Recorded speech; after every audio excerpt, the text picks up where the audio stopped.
नमस्कार विद्यार्थी मित्रांनो, आज आपण इयत्ता 9वी गणित भाग 1 यामध्ये प्रकरण दुसरं सुरू करतोय. प्रकरण दुसरं जे आहे ते real numbers. Real numbers means वास्तव संख्या. म्हणजे आतापर्यंत आपण पाठीमागच्या इयत्तामध्ये जे नैसर्गिक संख्या संच असेल, पूर्ण संख्या संच असेल, इंटिजर्स म्हणजे पूर्णांक संख्या संच असेल, हे सर्व संख्या संच बघितलेले आहेत, पाहिलेले आहेत. त्याच्या पुढे आता आपल्याला काय करायचं आहे, पुढची ज्या काही संख्या असतात त्या कशा मांडल्या जातात, त्या संख्यांची काय गुणधर्म आहेत, प्रॉपर्टीज काय आहेत, ते आज आपण या चॅप्टर मध्ये पाहणार आहोत.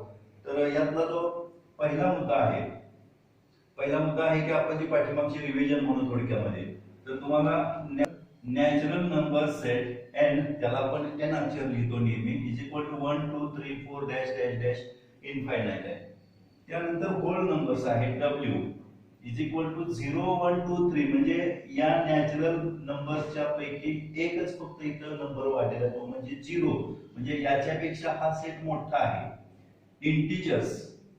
इंटिजर्स नंबर्स जे आहेत ते आय या अक्षराने दाखवतो आपण, is equal to dash dash dash, म्हणजे इकडे सुद्धा इनफायनाइट नंबर्स आहेत, -4 -3 -2 -1 0 अँड पॉझिटिव्ह 1 2 3, म्हणजे इथं -0 अँड पॉझिटिव्ह असं जरी तुम्ही लक्षात ठेवलं तरी चालेल. म्हणजे सर्व निगेटिव्ह संख्या 0 and all positive numbers are there present integers.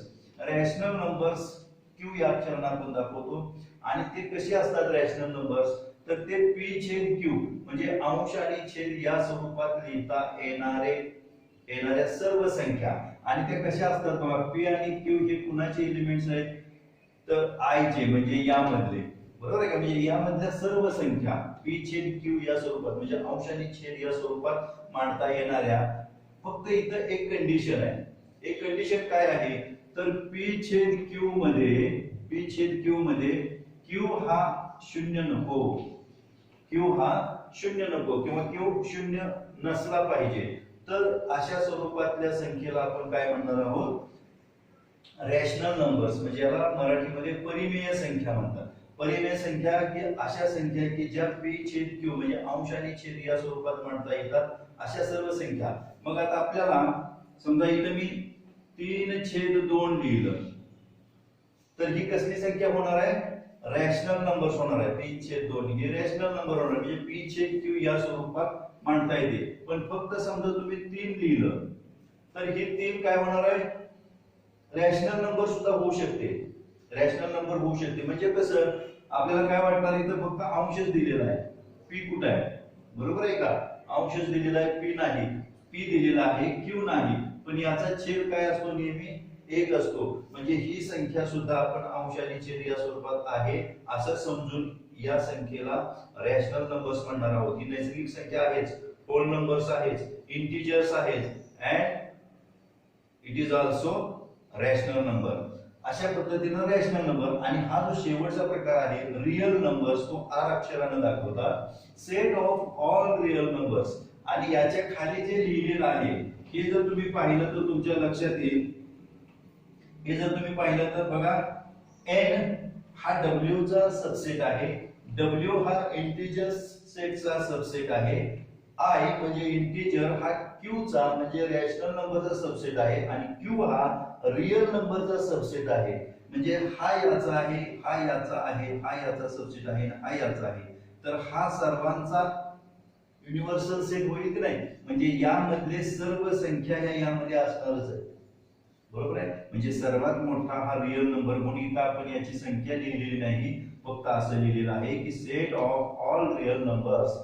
कोणतीही संख्या तुम्ही जी वापरात घेता, उदाहरण सोडता, ती सगळी या रियल नंबर मध्ये येते, म्हणून याला म्हटलंय set of all real numbers. आणि हा set of all real numbers यापेक्षा काय आहे, सर्वांच्या पेक्षा मोठा असतो. सर्व संख्या या रियल नंबर मध्ये असतात. म्हणजे हे आपण पाठीमागच्या इयत्तेमध्ये शिकलेलो आहोत, फक्त आता थोडीशी उजळणी तुम्हाला व्हावी म्हणून हे लिहून दिलेलं आहे. बऱ्याच विद्यार्थ्यांना हे माहित असेल, फक्त हा जो रॅशनल नंबर हा जो प्रकार आहे, हा थोडासा नवीन आहे. परत एकदा सांगतो की जी संख्या अंश आणि छेद या स्वरूपात मांडता येते, फक्त त्या कंडिशन अशी आहे की छेद हा शून्य नको आहे, छेद शून्य नसला पाहिजे, तर त्या संख्येला आपण काय म्हणणार आहोत, रॅशनल नंबर्स म्हणणार आहोत. आणि रॅशनल नंबरचा जो सेट आहे, सेट ऑफ रॅशनल नंबर, तो कॅपिटल क्यू या अक्षराने दाखवतात. आणि त्यानंतरचा आहे सेट ऑफ रियल नंबर्स, तो आर या अक्षराने दाखवतात. NWIQR, आर हा सर्वात मोठा सेट आहे असं आपण समजायला काही हरकत नाही. ठीक आहे. यानंतर आपण प्रॉपर्टीज ऑफ रॅशनल नंबर्स हे पाहणार आहोत. यामध्ये ABC या तीन संख्या आहेत, रॅशनल नंबर्स आहेत. आणि त्यानंतर ABC या तीन संख्येवर ज्या काही क्रिया करतोय ते या प्रॉपर्टीज मध्ये आहेत. कम्युटेटिव्ह प्रॉपर्टी, कम्युटेटिव्ह प्रॉपर्टी मध्ये बघा, A plus B is equal to B plus A, म्हणजे 4 अधिक 2 घेतलं, 4 अधिक 2 6 येईल, तर 2 अधिक 4 सुद्धा 6 येईल. म्हणजे संख्येची अदलाबदल केली तर फरक पडत नाही. तसंच 4 गुणिले 2 गुणाकार 8 येईल, तर 2 गुणिले 4 गुणाकार 8 येईल. बरोबर आहे. आता असोसिएट म्हणजे काय बघा, असोसिएटिव्ह प्रॉपर्टी आहे A plus B plus C, तीन संख्येची बेरीज आहे, पण कुठल्याही दोन संख्येची बेरीज अगोदर केली तरी चालेल. म्हणजे A प्लस B कंस आहे, म्हणजे इथं 2 अधिक 3 5 अधिक 4 म्हणजे किती आला, 9 आला. तर आपण 2 अधिक 3 अधिक 4 म्हणजे 2 अधिक 3 5 अधिक 4 9, तर 2 अधिक हा कंस पहिल्यांदा जर सोडवला तर हे झालं 7, 7 अधिक 2 9, म्हणजे कशाही पद्धतीने तुम्ही कंस इकडे इकडे जरी केला तरी उत्तरामध्ये फरक पडत नाही. तसंच बघा A गुणिले B म्हणजे 2 गुणिले 3 गुणिले 4 बरोबर 2 गुणिले 3 गुणिले 4, असं क्रिया मागे पुढे केली तरी फरक पडत नाही. म्हणजे 3 दुनी 6, 6 चौक 24, तसंच 3 चौक 12, 12 दुनी 24. आता यानंतर आयडेंटिटी, आयडेंटिटी म्हणजे काय, तर एखाद्या संख्येमध्ये शून्य मिळवलं काय आणि शून्यात ती संख्या मिळवली काय. म्हणजे 3 अधिक 0 उत्तर 3च येईल आणि 0 अधिक 3 उत्तर 3च येईल. आता तसंच इथं कोणत्याही संख्येला 1 न गुणलं आणि 1 न त्या संख्येला गुणलं तर उत्तर तेच येतं. म्हणजे आयडेंटिटी तीच संख्या. गुणाकारामध्ये समजा 5 ला 1 न गुणला तर 5च आला, आणि 1 ला 5 न गुणलं तर तरी सुद्धा 5च येतं. तसंच आता इन्व्हर्स, A प्लस म्हणजे त्या संख्येमध्ये ती संख्या वजा केली तर 0 येईल. आणखी A इंटू इन्व्हर्स म्हणजे 1 छेद A या दोघांचा गुणाकार 1 येतो. अशा प्रॉपर्टीला आपण इन्व्हर्स प्रॉपर्टी म्हणतात. फक्त यामध्ये कंडिशन आहे A is not equal to 0. हे पूर्वी पाठीमागच्या इयत्तामध्ये आपण थोडे बहुत यामध्ये शिकलेलो आहोत. फक्त उजळणी म्हणून आपल्याकडे हे असावं. तुम्ही याचा स्क्रीनशॉट काढून ठेवा किंवा वहीमध्ये नोंद करून ठेवा. पुढे काय आपण उदाहरण सोडवणार आहोत, त्या उदाहरणामध्ये या प्रॉपर्टीचा आपल्याला उपयोग करायचा आहे. यानंतर बघूया आपण रॅशनल नंबर मध्येच terminating type and non terminating recurring type असा एक प्रकार आहे. इथून पुढे तुम्हाला थोडासा एक वेगळा अनुभव येतोय. भागाकाराची क्रिया आहे टर्मिनेटिंग अँड नॉन टर्मिनेटिंग. याचा अर्थ टर्मिनेटिंग म्हणजे जो भागाकार पूर्ण होतो, बाकी शून्य येते, म्हणजे पूर्ण भाग जातो, त्याला आपण टर्मिनेटिंग डेसिमल म्हणणार आहोत. आणि नॉन टर्मिनेटिंग म्हणजे काय होतं, तर भागाकार हा पुढे पुढे पुढे लागला जातो, भागाकार संपतच नाही. याला म्हणायचं आवर्ती. याला काय म्हणायचं, आवर्ती दशांश अपूर्णांक. आवर्ती म्हणजे पुन्हा पुन्हा येणे, आवर्ती म्हणजे पुन्हा पुन्हा येणे. आता यामध्ये बघा टर्मिनेटिंग मध्ये समजा आपण असं घेतलं 8/2, 8 डिवाइडेड बाय 2, कितीचा भाग लागला हो, 4चा. म्हणजे इथं थांबलेला आहे. तुम्ही जर असा भागा करून पाहिला 2/8, रिमाइंडर आला किती, 0 आला, बाकी 0 आले, म्हणजे इथं भाग का थांबला, पुढे जाऊ शकत नाही आपण. पण इथं जर तुम्ही पाहिलं 11/3, 11/3 म्हटलं तर काय होईल बघा. इथं भाग करून बघा 11 डिवाइडेड बाय 3, 3 त्रिक 9, 9 11तून 9 गेले 2, बरोबर आहे का. आता इथं भाग जात नाही म्हणजे दशांश चिन्ह, याच्यावर 0, 3 संग 18 राहिले 2, परत 0, 3 संग 18 राहिले 2 परत 0 3 संग 18 राहिले 2 म्हणजे असं किती वेळा करणार तुम्ही हा भागाकार संपत नाही आणि म्हणून याला म्हणायचं non terminating type decimal non terminating type decimal म्हणजे याचं उत्तर असं तुम्हाला लिहावं लागेल 3.6666666 आणि डॅश डॅश म्हणजे हे किती वेळा आहे माहित आहे का आपल्याला भरपूर वेळा केलं तरी हेच उत्तर येणार आहे आणि यासाठी मग हा 6 अंक पुन्हा पुन्हा आलेला आहे म्हणून तुम्ही 3.6 बार 6च्या डोक्यावर एक आडवी रेषा टाकली तरी चालेल किंवा और 6.6 आणि एक वर 6च्या डोक्यावर एक टिंब द्यायचं म्हणजे अशा पद्धतीने तुम्ही लिहू शकता याला म्हणायचं नॉन टर्मिनेटिंग आणि हा जो आहे हा टर्मिनेटिंग म्हणजे इथं संपलेला आहे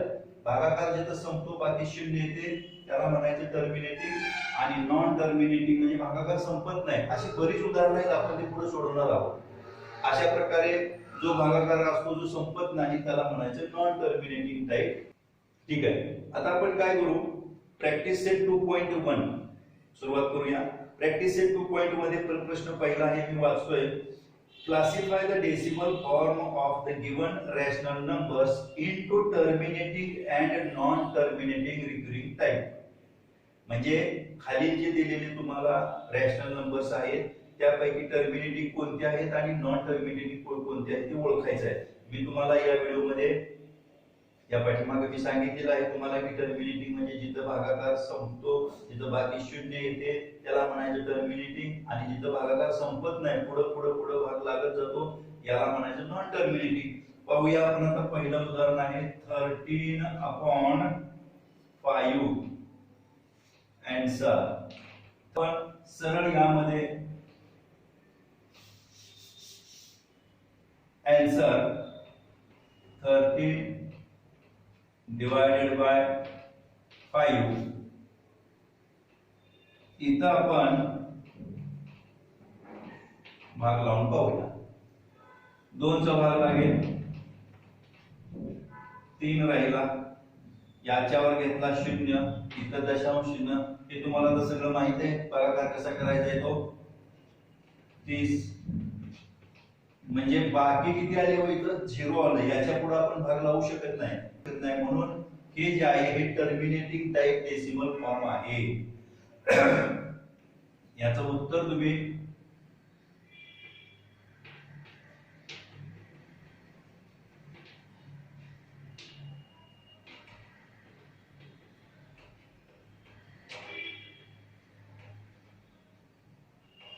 टर्मिनेटिंग टाइप डेसिमल फॉर्म हा बरोबर आणि याचं उत्तर तुम्ही काय लिहायचं 13/5 इज इक्वल टू 2.6 ठीक आहे त्यानंतर यातला दुसरा प्रश्न आहे किंवा दुसरं उदाहरण आहे 2 divided by 11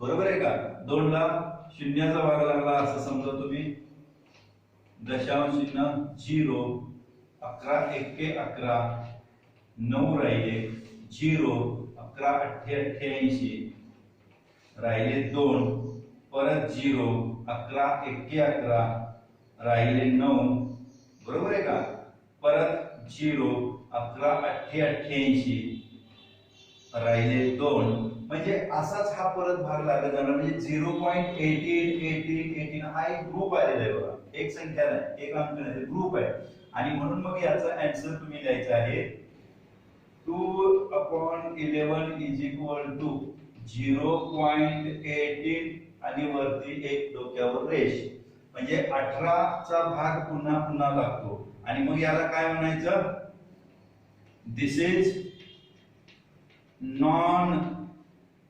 terminating form this is non terminating form of this decimal okay आता यानंतर तिसरं एक उदाहरण दिलेलं आहे पाहूया आपण काय आहे ते 29 divided by 16 16 चा पाडा 16 एके 16 16 दुनी 32 होतं म्हणजे 16 एके 16 13 राहिले इथं भाग जाणार नाही, रिमाइंडर छोटा आहे म्हणून याच्यावर 0 घेतला, इथं दशांश चिन्ह दिलं. आता 16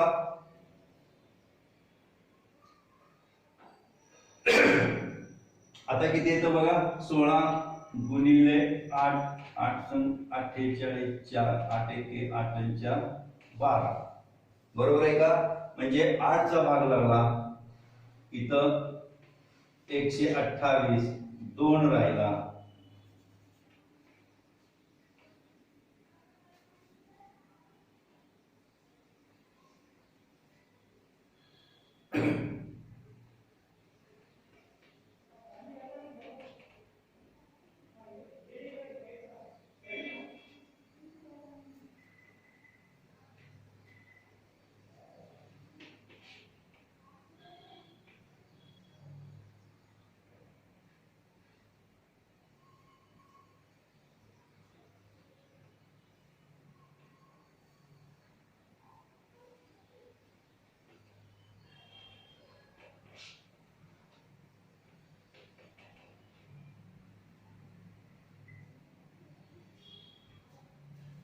बघा तिसरं उदाहरण, 29/16, 29 डिवायडेड बाय 16, हा इथं भाग लावून मी दाखवलेला आहे. तर याचा जो भागाकार येतो तो 1.875,